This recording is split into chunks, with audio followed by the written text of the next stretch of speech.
궁금한 법을 물어보는 법, 법의식TV의 한샘, 상변입니다. 안녕. 판에서 얼마 전에 되게 이슈가 됐던 글이 있어요. 네. 뭐냐면 남친의 성매매를 고발하는 글이었어요. 그거 보셨어요? 여자친구가 알게 된 거예요? 아니 근데 이게 네. 너무 웃긴 건 여자친구가 고발을 한 거라 내 남친이 성매매를 하고 다니는데 그 회사 사람들 아니야. 회사에서 징계해야 되는 거 아니냐. 이런 식으로 네네. 해서 이제 사람들이 그 회사가 어디냐부터 누구냐, 그걸 어떻게 아냐, 증거가 있냐 했는데 그 판 내용들이나 이런 걸 보면 나름 증거도 있어 보이고 뭐 정황 증거라고 해도 합리적인 의심으로 유추가 되고 그 남자들의 대화 카톡방을 캡처한 걸 주변에 보여주면 아, 이 새끼는 확실하다. 약간 이런 느낌이더라고요. 근데 궁금한 건 저는 그거를 보면서 와, 뭐 남자친구 쌍놈인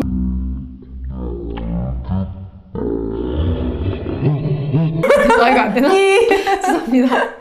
아, 나쁜 사람인 건 알겠다 싶은데 중요한 건 이게 그렇게 해서 회사에서 징계할 수 있는 거래요? 첫 번째는 저도 간혹 네이트 판이나 이제 이런 것들에 올라오는 굉장히 특이한 이슈들에 대해서 볼 때들이 있거든요. 네네. 그런데 이제 그거는 우선 글을 올리신 분이 명예훼손의 문제가 될 수 있어요. 그러니까 명예훼손이라는 거는 꼭 허위 사실을 적시하지 않더라도 진실인 사실을 올린다고 하더라도 사실 적시에 의한 명예훼손이 있고 허위 사실 적시에 의한 명예훼손 두 가지가 있어요. 그래서 저희가 예전에 그 오디오 클립 그 명예훼손과 모욕죄 관련해서도 한번 얘기를 했었는데 맞아, 우리 그거 했었어. 그러니까 허위 사실에 의한 명예훼손, 그러니까 거짓말을 해가지고 명예훼손을 했으면 형량이 올라갈 뿐이지 가중처벌되죠. 네, 그래서 이게 사실을 말했다고 하더라도 그 사실 자체를 사실 모든 사람들이 다 알고 있는 건 아니잖아요. 그 남자친구가 그런 사람이라는 거를 다른 사람들은 몰랐는데 여자친구가 그거를 공개적으로 글을 올림으로 인해서 다른 사람들이 뭐 A라는 철수라는 사람이 저런 사람이구나 라고 알게 됐고 그게 그 사람의 명예를 훼손시키는 일이 된다면 그건 형법상 명예훼손죄로 처벌이 될 수가 있고요. 근데 이제 문제는 그러려면 그 사람이 누구인지 특정이 돼야 돼요. 그러니까 이 이제 글에서 지칭하는 사람이 누구인지 다른 사람들이 알 수 있을 정도가 돼야 되거든요. 그러니까 명확하더라고요. 네, 그러니까 이름을 노출했더라고요. 그러니까 정확하게 모르는 경우에 그냥 뭐 A라는 사람이 우리가 뭐 흔히 보는 찌라시 같은 데서 오는 뭐 A라는 사람이 뭐 무슨 짓을 했다. 요 정도만 가가지고 그래서 대체 얘가 누군데 사람들이 알 수 없는 경우라면 그 A라는 게 누군지 모르니까 A에 대한 명예훼손죄도 성립을 안 하는데 이거를 뭐 조금만 좁혀 들어가면은 금세 알 수 있고 이게 그 주변 사람들한테 알려졌다고 한다면은 이제 이거 명예훼손이 될 수 있는 그런 좀 문제가 있으니 역공을 당할 수 있으니까 조심해라. 네, 그러니까 공개적인 장소에 많은 사람들이 볼 수 있는 공개적인 장소에 글을 올린다거나 얘기를 할 때는 이런 부분을 좀 조심하셔야 되고요. 네네. 다만 이게 오로지 공익적인 목적을 위해서 예를 들면 성범죄자가 우리 동네에 있는데 그러면은 이 사람이 출소했을 때 뭐 어디에 산다, 누구다, 얼굴까지 공개가 된다고 해도 이건 명예훼손이 안 되는 이유는 이 사람의 범죄로부터 주변 사람들을 보호하기 위해서 공익적인 목적으로 하는 거기 때문에 위법하지 않다라고 평가되는 경우들이 있어요. 그 네이트 판 내용에 보면 그거 다 믿지 마세요.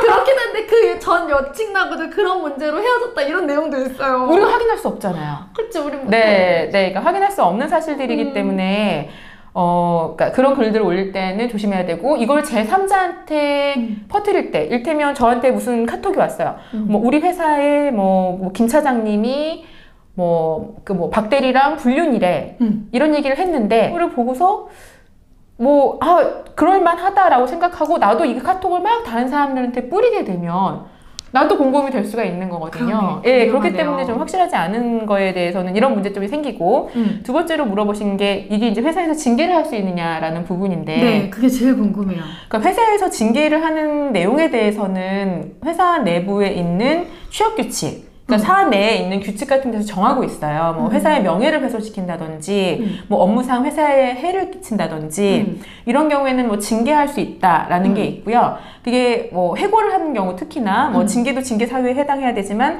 해고 같은 경우도 그러니까 정당한 이유 없이 해고를 하게 되면 부당 해고가 되기 때문에 이게 정당한 이유인가를 봐야 되고요. 자, 계속 역공당할 내용만 알고 있어가지고 너무 안타깝네요. 네, 그래서 이제 만약에 회사 내에서 뭐 불륜을 했다. 라고 했을 경우에는 회사 내에서 뭐 성실 의무를 위반하고 뭐 분위기를 흐리고 뭐 이런 것 때문에 내부적으로 징계를 한 경우들이 있어요. 자, 근데 지금 이 성매매의 경우에는 위법한 행위이기는 해요. 성매매 자체를 그 성매매 특별법에서 금지하고 있기 때문에 이 사람은 범죄 행위를 한 건 맞고요. 만약에 성매매 사실이 맞다면. 근데 이제 범죄를 했다고 해서 무조건 회사에서 징계를 할 수 있느냐면 그건 아니에요. 아, 진짜? 네, 그럼요. 그러니까 공공기관이나 공직자 같은 경우에는 뭐 예를 들어서 뭐 집행유예 이상의 형을 받았을 때는 뭐 파면을 한다든지 이런 기준들이 있는데 맞아. 개인적으로 뭐 일반 사기업 같은 경우에는 그 정도까지는 아니고요. 뭐 사람이 살면서 예를 들면 뭐 음주운전은 아니더라도 음주운전도 징계되는 경우들도 있고요. 근데 뭐 과실로 사고가 나서 누굴 다치게 했는데 그러면은 이 사람도 처벌을 받을 거 아니에요. 근데 처벌을 받았다고 해서 무조건 다 회사에서 징계를 하는 거는 자신이 책임질 수 없는 범위의 일까지 해가지고 회사 징계나 뭐 그 근로관계를 해치는 문제가 발생을 해서 이거를 뭐 고발하는 글 때문에 징계를 하는 거는 사실 좀 불가능하다고 저는 보이고요. 그러려면 회사에서 너 이렇게 해서 뭐 성매매를 했고 너가 우리 회사의 직원이라는 게 공개적으로 다 알려져서 우리 회사 자체의 뭐 명예를 훼손시켰고 이런 것까지 모두 확인이 돼야 되는데 회사 입장에서 이거를 그 개인의 직원의 사생활 부분을 확인할 수 있는 이런 것들은 사실 좀 어렵죠. 근데 사실 그 네이트판의 내용은 되게 정확했거든요. 어느 회사인지도 되게 규정돼 있고 어느 부서인지도 규정돼 있고 그렇다면 그 사실을 경찰이 수사를 해가지고 성매매 처벌에 관한 특별법으로 처벌을 할 문제이지 이거를 회사가 먼저 나서가지고 징계를 할 만한 사안은 아닌 것 같아요. 대부분의 경우는 회사 밖에서 있었던 문제이더라도 아니면 회사 내부에서 문제가 있다고 하더라도 만약에 뭐 회사 내 뭐 직장 내 성희롱 문제라던가 이런 게 있다고 하더라도 대부분의 경우는 형사처벌이 확정된 이후에 징계를 해요. 그렇구나.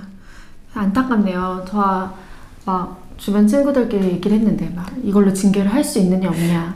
이 사람은 징계가 될까 안 될까 막 이랬었는데 어떤 회사인지는 모르지만 조심해야겠네요. 역공당할 것들을 너무 많이 알려주셔서 이 남자분은 이걸 안 봤으면 좋겠네요, 오늘.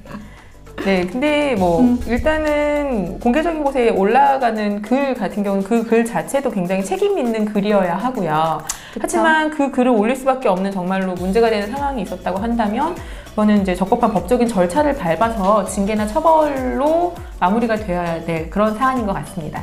자, 그럼 남자친구의 성매매 고발한다는 글로 인해 회사에서 징계를 할 수 있나에 대한 정답은?